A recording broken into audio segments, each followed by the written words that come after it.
The Formula 1 grid has 10 teams. Teams from all different types of backgrounds and have been around for different amounts of time. Some have been successful, others not so much. Today we're going to be taking a look at the youngest of those teams and arguably the least successful. Let's have a talk about the story of the Haas F1 team and why they are currently on a downward spiral. Haas F1 team was born in 2014, established by Gene Haas, the co-owner of the NASCAR Cup Series team, Stewart Haas Racing. They originally intended to enter Formula 1 in 2015, but postponed their entry until the 2016 season. The team have two bases, their main one in Kannapolis, North Carolina, and the other one in Banbury in the UK. The former base, former Russia F1 team. So 2016 was the first season in F1 for Haas, and they announced that Lotus driver Romain Grosjean and former Sauber driver Esteban Gutierrez will be their driver lineup. They also introduced a different way of acquiring parts for their car, entering a relationship with Ferrari that would allow them to use Ferrari engines and also purchase parts from them. This was met with mixed views by other constructors and people, as it was applauded for being a low-cost model which would allow new teams to enter F1 easier, but at the same time was criticised because it could hand more power to the top teams. In their first race, they scored a 6th place on their debut, courtesy of Grosjean.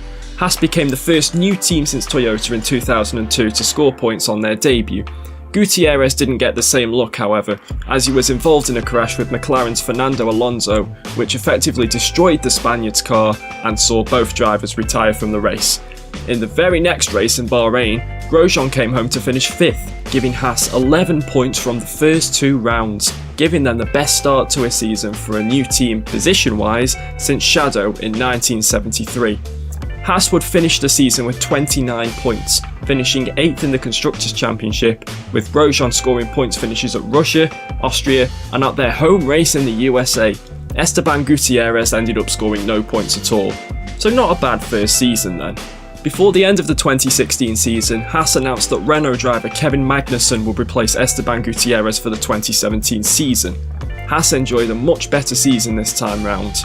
Grosjean produced the team's best ever qualifying performance at the time, starting in P6 for the Australian Grand Prix, but unfortunately both cars would retire from the race. Haas would then score their first ever double points finish in Monaco, with Grosjean finishing 8th and Magnussen 10th. They finished the season 8th in the Constructors' Championship for the second season in a row, however this time with 47 points, an improvement on their 2016 efforts. 2018 proved to be a much better year for Haas. It started off a bit rocky, as some competitors called for an investigation after noticing it looked a lot like Ferrari's 2017 car, the SF70H. Again, they started the season strongly, sort of. In Australia, Magnussen qualified in 5th, their best ever grid position, with Grosjean 1 place behind in 6th. And during the race, they looked to be on for their best results ever, with the 2 cars running in 4th and 5th. But their pit crew had other ideas, and both cars retired 1 lap after their respective pit stops, due to one of their tyres not being fitted properly. However, they would make up for this in Austria, as Grosjean finished 4th and Magnussen 5th. This was a big milestone for the team, as it was their best ever result in a race, the most amount of points scored from a race, and they'd surpassed their 2017 total with this result, only 9 races into the 21 race season. Haas would finish the 2018 season in 5th place in the Constructors with 93 points, 1 point away from doubling their total from 2017. So, the only way is up, right? Wrong! In 2019, Haas announced they had entered a multi-year title sponsorship with energy drink company Rich Energy. Whether this was linked to what was about to happen on track, I don't know. But hey, let's move on. Again, they started in Australia fairly strong, with Kevin Magnussen finishing in 6th place in the race. But that was as good as it got. Now, anyone who watched F1 in 2019 will know that the Haas car was very quick over 1 lap, with Magnussen proving that in Austria especially, qualifying in 5th place. But in a race situation, well, it was just awful. You know how I just said that Magnussen qualified 5th in Austria? Well, he finished that race in 19th, with no notable problems with the car. What didn't help was what was going on in the background with their new title sponsor Rich Energy. They had loads of issues of their own, including having to change their logo as it was too similar to that of another company, which accused them of essentially using the same logo as them. Also, just before the British Grand Prix, the Rich Energy Twitter account announced that the sponsorship deal with Haas had been terminated, citing poor performance, which was later denied. However, after the Italian Grand Prix, the deal was eventually terminated.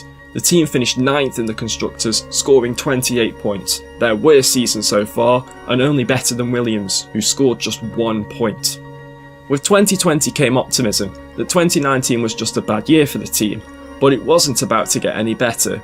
The car was more consistent this year, but it was consistently Again, they had developed a car that didn't work properly, with Grosjean saying it was the worst car he'd ever driven in Formula 1, along with an underpowered Ferrari engine, which not only affected Haas but affected Ferrari themselves and the other Ferrari-powered team Alfa Romeo.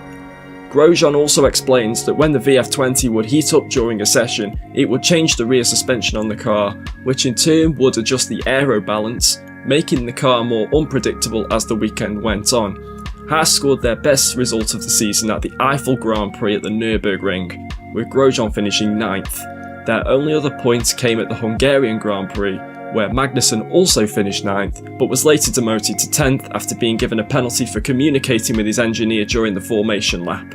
Before the Portuguese Grand Prix, Haas announced that Grosjean and Magnussen would not be driving for them after the 2020 season. Unfortunately for Grosjean, his F1 career will come to a premature end, as he was involved in a fiery crash at the Bahrain Grand Prix, with his car splitting in two, bursting into flames and piercing the barrier. He luckily escaped with minor burns to his hands only. He was replaced by reserve driver Pietro Fittipaldi for the final 2 rounds. Haas ended the 2020 season 9th in the Constructors again, however this time with only 3 points, their worst season to date by a long way. With 2021 fast approaching, things don't look good for Haas. The F1 regulations will barely change after the postponement of the new regulations until 2022, which means their car will be almost the exact same as their 2020 challenger, the VF20. Team principal Gunther Steiner said he expects another tough year for the American team. They also have a new all-rookie driver lineup of 2020 F2 champion Mick Schumacher and Russian F2 driver Nikita Mazepin, which means they don't have a lot of experience driver-wise to help them through the 2021 season. What do you think about Haas?